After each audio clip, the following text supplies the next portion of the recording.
Hi family. Nou die woord van die Here praat in Jesaja 59. Praat hy van dat die hand van die Here is nie te kort om ons te red nie. Hy sê dat sy oor is nie te swaar om na ons te luister nie.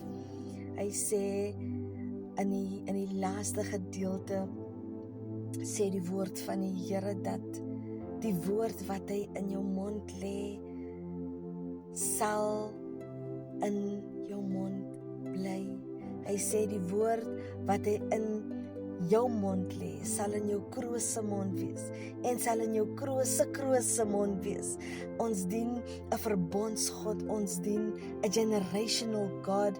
In Jesaja 59 praat hy dat ons sonde word 'n skeidsmuur, maar daar is verlossing deur die lam van God wat vir ons gekom sterwe het. So ek wil iemand bemoedig, voel jy dalk dat daar's 'n skeidsmuur, dat God beantwoord nie jou gebede nie. Hy sê dat hy's nog steeds die verlosser van Sion. Jy kan nog steeds kom na hom toe, bely die sonde en hy sal jou verhoor.